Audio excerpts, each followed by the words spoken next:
إن الحمد لله نحمده ونستعينه ونستغفره ونعوذ بالله من شرور أنفسنا ومن سيئات أعمالنا من يهده الله فلا مضل له ومن يضلل فلا هادي له وأشهد أن لا إله إلا الله وحده لا شريك له وأشهد أن محمدًا عبده ورسوله يا أيها الذين آمنوا اتقوا الله حق تقاته ولا تموتن إلا وأنتم مسلمون يا أيها الناس اتقوا ربكم الذي خلقكم من نفس واحدة وخلق منها زوجها وبث منهما رجالا كثيرا ونساء واتقوا الله الذي تساءلون به والأرحام إن الله كان عليكم رقيبا يا أيها الذين آمنوا اتقوا الله وقولوا قولا سديدا يصلح لكم أعمالكم ويغفر لكم ذنوبكم ومن يطع الله ورسوله فقد فاز فوزا عظيما أيها المؤمنون عباد الله. Sachez, serviteurs d'Allah, que fait partie des piliers et des fondements de l'islam, de la foi, de croire en Allah subhanahu wa ta'ala, et également fait partie des piliers de la foi, le fait de croire en ses anges, le fait de croire en ces créatures qu'Allah subhanahu wa ta'ala a créées de lumière. Ces anges sont des créatures parmi les créatures, ces anges sont des créatures parmi les créations d'Allah subhanahu wa ta'ala qu'il a mentionné dans le Coran, et que le prophète sallallahu alayhi wa sallam a mentionné dans la sunna. Allah subhanahu wa ta'ala a dit Allahu yastafi min al-malaikati rusula, ce qui signifie en traduction approximative Allah choisit des messagers parmi les anges et parmi les hommes. Allah choisit des messagers parmi les anges mais aussi parmi les hommes. Les anges sont des créatures magnifiques parmi les différentes créations d'Allah subhanahu wa ta'ala. Les anges habitent dans le monde céleste, habitent dans les cieux. Les cieux, mes frères, au-dessus de nos têtes, sont remplis d'anges qui adorent Allah subhanahu wa ta'ala et sont en dévotion perpétuelle. Ils ont été créés de lumière, ils sont des créatures, ce sont des créatures immenses et magnifiques, dotées de forces redoutables. Ces anges, mes frères, le mot malaïka est étymologiquement dans la langue arabe et le pluriel du mot malak. On dit donc un malak, des malaïka, et ce mot est tiré dans l'étymologie du mot alouka, qui signifie donc le message. C'est le message, donc étymologiquement dans la langue arabe, un malak, c'est le détenteur d'un alouka, c'est-à-dire d'un message. Un malak, un ange est donc détenteur d'un message, détenteur d'une fonction et détenteur d'une responsabilité. Allah subhanahu wa ta'ala, dans l'étendue de son royaume, dans l'infiniment grand de son royaume, dans le monde céleste et terrestre, a chargé des anges de certaines charges et leur a donné dans la création des responsabilités. Allah subhanahu wa ta'ala dit, mentionnant ainsi ces créatures créées de lumière, par ceux qui arrachent violemment, c'est-à-dire les anges, cherchent et sont chargés de retirer les âmes. Allah jure par les anges, chargés d'arracher les âmes violemment, et par ceux qui recueillent les âmes avec douceur. Puis voguent ainsi librement, et par ceux qui s'élancent donc avec toute vitesse. Et Allah subhanahu wa ta'ala qala falmudabbirati amra, et par ceux qui gèrent et régulent ainsi les affaires. Allah subhanahu wa ta'ala dans ces versets a juré par les anges, et Allah subhanahu wa ta'ala il est fa'alun lima yurid, il fait absolument ce qu'il veut subhanahu wa ta'ala. Il jure par ce qu'il veut, il fait absolument ce qu'il veut. Quant à nous, mes frères, il nous est interdit de jurer par autre qu'Allah. Quant à lui, il fait absolument ce qu'il veut subhanahu wa ta'ala.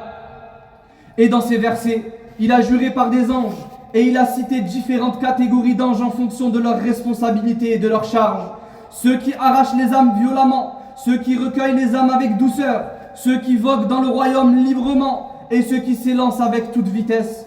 Et Allah subhanahu wa ta'ala dit فَالْمُدَبِّرَاتِ أَمْرًا, et par ceux qui régulent les affaires. Les anges gèrent ainsi dans le royaume céleste et terrestre les affaires de la vie. Ibn Sa'di rahimahullah dit: ce par quoi Allah a juré dans ces versets, ce sont les anges chargés de gérer les affaires de ce monde, les affaires célestes ainsi que les affaires terrestres. Al-Ulwi wa Sufli, il n'y a pas une affaire dans le monde des cieux et il n'y a pas une affaire dans le monde terrestre sans que derrière cette affaire, un ange à qui une charge et une responsabilité a été accordée. Les nuages, mes frères, sont dirigés par des anges sous l'ordre et le commandement d'Allah subhanahu wa ta'ala, mais également la pluie qui tombe, derrière la pluie qui tombe, des anges chargés de cette responsabilité par l'ordre et le commandement d'Allah subhanahu wa ta'ala. Wa nabat, ainsi que la végétation, la sortie de végétation de la terre, derrière cette végétation, al-malaika, des anges, et derrière les arbres également, des anges, et les vents également sont poussés par des anges, et les mers également, et derrière le paradis et l'enfer, également des anges auxquels des fonctions et des charges ont été accordées. Ces anges, al-malaika, remplissent donc le royaume d'Allah subhanahu wa ta'ala. À chaque ange une fonction, à chaque ange une charge, à chaque ange une responsabilité dans les affaires célestes et terrestres. Dans les affaires mondaines et religieuses, la ya'soun Allah ma amarahum, tout cela sous le commandement du roi Malik al-Mulk, Allah subhanahu wa ta'ala, du haut de son trône, le roi absolu, élevé véritablement au-dessus de son trône. Il ordonne à chaque ange ses commandements, et ces anges ne font qu'obéir au commandement d'Allah subhanahu wa ta'ala, ne font qu'établir les ordres d'Allah subhanahu wa ta'ala. La ya'soun Allah ma amarahum, sans jamais désobéir à aucun ordre ni commandement d'Allah. Wa yaf'aluna ma yu'marun, et accomplissent ainsi chaque ordre et commandement. Les anges al-malaika, mes frères, font partie des armées, font partie de l'armée d'Allah subhanahu wa ta'ala.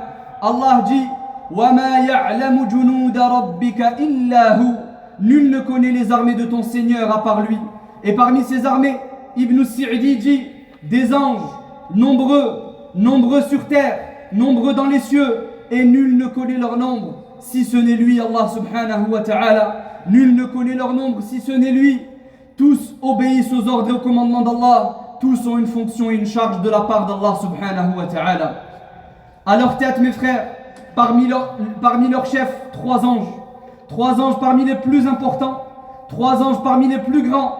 Le premier, Jibril alayhi salam, l'ange Jibril, dont Allah subhanahu wa ta'ala a fait l'éloge. Allah a fait l'éloge de cette créature, de cet ange, l'ange Jibril, au point où Allah l'a appelé le Saint-Esprit. Jibril est un esprit saint. Il n'est pas divin, il n'a aucune part de la divinité. Il est créé par le Créateur, mais il est le Saint-Esprit. Et dans d'autres versets, Allah subhanahu wa ta'ala dit de lui qu'il est Shadidul Quwa, le détenteur de la force redoutable. L'ange Jibril est un esprit saint créé par Allah, doté d'une force redoutable, extrêmement fort et puissant. Et parmi leurs chefs et leurs responsables, l'ange Mikaïl, également aussi l'ange Israfil, les chefs responsables de tous les anges. Le prophète sallallahu alayhi wa sallam, dans ses invocations lorsqu'il se levait la nuit, il disait: Allahumma rabba Jibra'il wa Mikaïl wa rabba Israfil. Oh Allah, Seigneur de Jibril, de Mikaïl et de Israfil, et Seigneur de Israfil. Le prophète sallallahu alayhi wa sallam très souvent mentionnait ces trois anges ensemble, Jibra'il wa Mikaïl wa Israfil, dont les savants disent d'eux qu'ils sont les chefs, les responsables de tous les autres anges. Pourquoi ces trois anges sont mentionnés souvent ensemble? Ibn al-Qayyim rahimahullah nous dit dans le commentaire de cette invocation, il nous dit: ces trois anges sont mentionnés ensemble li kamal ikhtisasihim, car chacun d'entre eux a reçu une charge alors spécifique. Ces trois anges été élus par Allah subhanahu wa ta'ala. Ils font partie des anges qui sont les chefs. Ils font partie des êtres les plus responsables d'Allah, les plus rapprochés d'Allah subhanahu wa ta'ala. Et il dit: combien d'anges? Nous avons dit précédemment que nul ne connaît leur nombre si ce n'est lui. Les cieux et la terre sont pleins d'anges, énormément d'entre eux n'ont pas été mentionnés par leur nom. On ne connaît pas leur nom n'a pas été mentionné fil kitabi wa sunnah, mais eux ce sont les trois anges, ces trois anges-là, nous connaissons leur nom, Jibril, wa Mikaïl, wa Israfil. Pourquoi cela mes frères? Pourquoi ces trois anges-là? Leurs noms ont été dévoilés dans les textes sacrés. Ibn Qayyim rahimahullah nous dit, car les trois ont une charge en lien avec la vie. Jibril alayhi salam a une fonction, l'ange Jibril qui est le chef de tous les anges, le plus important et le plus puissant. Sa fonction est la descente de la révélation, d'entendre la parole d'Allah, véritablement parlée par lui. Puis après avoir entendu sa parole, il est chargé de descendre sur terre et de transmettre la parole du Seigneur à cet homme, ce prophète et ce messager qu'Allah a choisi, et de lui transmettre la révélation.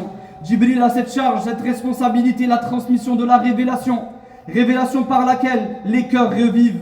Et il dit quant au deuxième ange, Mikaïl, a pour charge l'eau, la descente de la pluie, la dispersion des nuages et la descente de la pluie. Et par l'eau, mes frères, la terre retrouve vie. Et par l'eau, la terre retrouve alors vie, mais aussi les animaux et la végétation. Donc l'ange Mikaïl est chargé de l'eau. Et c'est par l'eau que la terre, les animaux et la végétation retrouvent la vie. Et le troisième ange ici mentionné, Israfil, qui lui a une charge, qui lui a une responsabilité qui est immense, mes frères. Israfil est chargé de souffler dans un sourd, dans la trompe.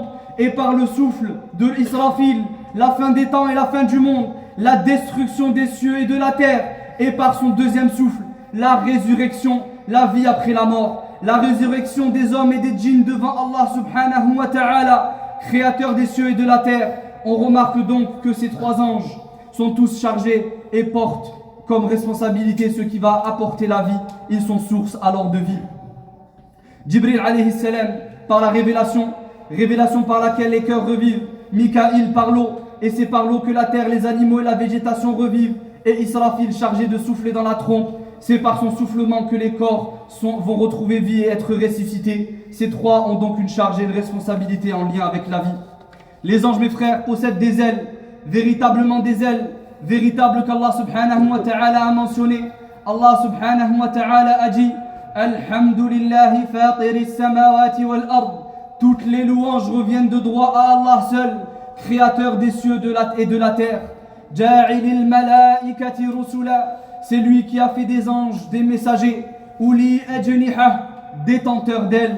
Donc les anges possèdent des ailes. Combien? Qala subhanahu wa ta'ala ba'da dhalik. Mathna, 2 pour certains. Wa thulath, 3 pour d'autres. Wa ruba', 4 ailes pour d'autres. Et Allah subhanahu wa ta'ala dit Yazidu fil khalqi ma yasha. Et il accorde plus encore à qui il veut dans la création.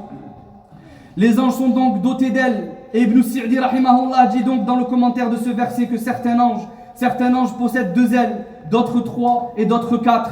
Et il dit, ailes par lesquelles ils volent, ces ailes, ils volent par leurs ailes. Ainsi, ils se précipitent dans le royaume d'Allah à l'accomplissement des ordres, des commandements et des responsabilités qu'ils ont reçus de leur Seigneur. Le prophète sallallahu alayhi wa sallam a vu des anges. Il les a vus certaines fois dans leur forme initiale. Les anges peuvent prendre des formes différentes. Al-Malaika ont été créés sous forme originelle. De leur forme originelle, Al-Malaika peuvent prendre d'autres formes. Et c'est parmi les spécificités qu'Allah subhanahu wa ta'ala a accordé aux anges. À l'exemple de Jibril alayhi salam, qui un jour est venu au prophète sallallahu alayhi wa sallam sous l'apparence d'un homme avec un vêtement très blanc, aux cheveux très noirs. Et le prophète sallallahu alayhi wa sallam a vu Jibril sous cette apparence humaine, mais il l'a vu également sous l'apparence à laquelle Allah l'a créé initialement à l'origine. 2 fois dans sa vie sallallahu alayhi wa sallam. Le prophète sallallahu alayhi wa sallam l'a vu. Le prophète a vu Jibril dans sa forme initiale créée à l'origine. Et il nous l'a décrit. Il a dit, j'ai vu Jibril et je l'ai vu doté de 600 ailes. Il dit sallallahu alayhi wa sallam, je l'ai vu sous sa forme initiale. Ala suratihi al-haqiqiyya. Les anges ont plusieurs formes, plusieurs fonctions, des tâches qu'Allah subhanahu wa ta'ala leur a données. Parmi les anges, le prophète sallallahu alayhi wa sallam nous dit, il m'a été autorisé de vous parler d'un ange parmi les anges d'Allah et parmi ceux qui portent le trône d'Allah subhanahu wa ta'ala. Il dit sallallahu alayhi wa sallam, il y a entre le lobe de son oreille et son épaule, une distance parcourue en 700 années. 700 années mes frères. 700 ans séparent la distance qu'il y a du lobe de l'oreille à l'épaule de cet ange. Un ange parmi ceux qui portent le trône d'Allah subhanahu wa ta'ala. Les anges sont des créatures immenses, sublimes et majestueuses. Parmi ces anges, des anges chargés d'être les gardiens de l'enfer, les gardiens du Jahannam, les gardiens du Nar. Allah subhanahu wa ta'ala dit Alayha tis'ata ashar. Nous avons assigné, c'est-à-dire à l'enfer, nous avons assigné à Jahannam 19 d'entre eux. Et les savants nous disent dans le commentaire de ce verset 19 anges. L'enfer possède 19 anges. Anges, khazanatan laha. Anges, gardiens chargés de la responsabilité de l'enfer. 19 anges chargés de cette demeure. Et des descriptions nous ont été données de ces 19 anges. Allah a dit Ghiladun shidad. Ils sont durs et rudes à l'égard de ses habitants. Parmi les anges qu'Allah subhanahu wa ta'ala a créés, des anges chargés de tirer l'enfer yawm al-qiyamah. Il dit subhanahu wa ta'ala que l'enfer sera apporté yawm al-qiyamah, tiré par 70 000 chaînes, et à la tête de chacune de ces chaînes 70 000 anges yajurrunaha, qui tirent l'enfer pour l'apporter yawm al-qiyamah. 70 000 chaînes sur chacune de ces chaînes, 70 000 anges qui tirent l'enfer yawm al-qiyamah. Et parmi ces anges, des anges qui évoquent notre Seigneur, qui ne cessent de l'adorer et de se prosterner dans les cieux. Et ces anges possèdent une Kaaba, une maison que l'on appelle la Kaaba céleste, la Kaaba des anges, que le prophète sallallahu alayhi wa sallam a vu lorsqu'il a été élevé au ciel. Lorsque le prophète sallallahu alayhi wa sallam a vu la Kaaba des anges, la Kaaba, cette Kaaba des anges, il a dit à Jibril alayhi salam, il lui dit à Jibril, impressionné par la beauté de cet édifice, il lui dit, Ya Jibril, qu'est-ce que cela? Oh Jibril, qu'est-ce que cela? Et Jibril lui dit, Ya Muhammad, ce que tu vois est appelé Baytul Ma'mour, la maison sacrée. 70 000 anges entrent dans cette maison, ils adorent Allah subhanahu wa ta'ala et sortent chaque jour. Chaque jour qu'Allah subhanahu wa ta'ala fait, 70 000 anges entrent dans cette maison, ils adorent Allah subhanahu wa ta'ala et sortent. Et il dit, sallallahu alayhi wa sallam, ceux qui sortent, ils n'y reviennent pas. Ce qui signifie que tous les jours, mes frères, tous les jours, ces 70 000 nouveaux anges qui entrent dans cette maison adorent Allah subhanahu wa ta'ala et sortent, ce qui prouve encore une fois leur nombre indénombrable pour nous. Et parmi les anges qu'Allah subhanahu wa ta'ala a mentionné, Malakan, 2 anges qui te suivent, te surveillent et ne te laissent jamais. Allah subhanahu wa ta'ala a dit dans le Coran, Ma yalfidhu min qawlin illa ladayhi raqibun atid. Il ne prononce pas une parole sans avoir auprès de lui Raqibun atid, 2 anges. Tu n'es jamais seul mon frère.